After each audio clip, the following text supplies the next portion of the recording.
Direct News TV. August 17, 2023. Thousands flee as unprecedented fires hit Canada's Northwest Territories. Canadians have crammed into a local airport and lined up along a major highway out of the Northwest Territories to escape wildfires, a day after authorities warned the blazes were moving closer to the territory's capital and largest city, Yellowknife. The Canadian government said Prime Justin Trudeau minister will convene an emergency committee, known as the Incident Response Group, on Thursday to discuss the wildfires, the latest in a series of widespread blazes to hit the country so far this year. Authorities had called on Yellowknife's nearly 20,000 residents to leave the city by Friday, and an evacuation order was also issued for surrounding communities. "I have asthma and the wildfire smoke was making it increasingly difficult to do anything," Tiffany Champagne, who was waiting for a flight at the Yellowknife Airport, told Canada's public broadcaster, CBC. "I'm just kind of mentally checked out at this point."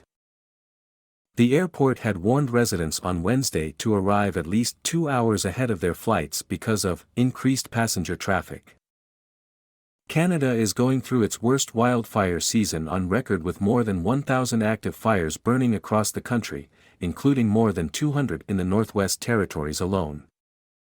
Caroline Cochrane, the premier of the sprawling and sparsely populated territory, described the crisis as unprecedented and urged residents to remain calm and follow warning signs without making rash decisions. "We will get through this.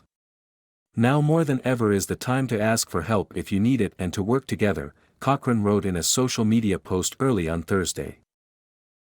Later on Thursday, Yellowknife Mayor Rebecca Alty told CBC that people have been leaving the area via the highway to the south and on commercial planes, and that authorities are also planning evacuation flights.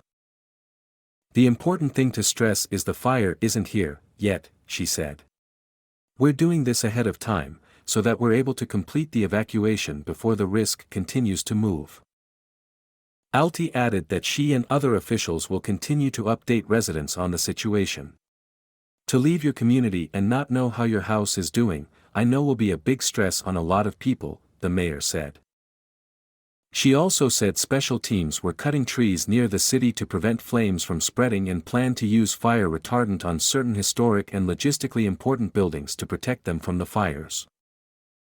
Shane Thompson, a government minister for the Northwest Territories, said on Wednesday that without rain, the fires could reach Yellowknife in days. "I want to be clear that the city is not in immediate danger and there's a safe window for residents to leave the city by road and by air," he said. The Territorial Fire Service said in a statement on Facebook on Thursday that the Northwest Territories faced very tough days ahead as winds expected on Friday and Saturday would push the fire towards Yellowknife. The city, which is home to about half of the population of the Northwest Territories, sits about 1,400 kilometers (870 miles) north of Edmonton, Alberta. The territories have never seen anything like this before in terms of wildfire. "It's an unimaginable situation for so many," Mike Westwick, the Northwest Territories Fire Information Officer, told CBC. Dry conditions and high temperatures have made wildfires more frequent across the world. More than 100 people were killed in blazes that began last week on the Hawaii island of Maui, and the Spanish island of Tenerife also has been battling what officials describe as out-of-control wildfires. Scientists say climate change has made wildfires more frequent and more difficult to control in recent years. While Canada's fires have mostly raged in sparsely populated, remote areas, smoke from the blazes has worsened air quality in large parts of the country as well as in northern areas of the United States. Experts say fires generally are started either by human activity or by natural causes, including lightning and volcanoes. My name is Kingsley. Please like, share, subscribe and hit that notification bell so you can be the first to be notified whenever we post. You won't regret it.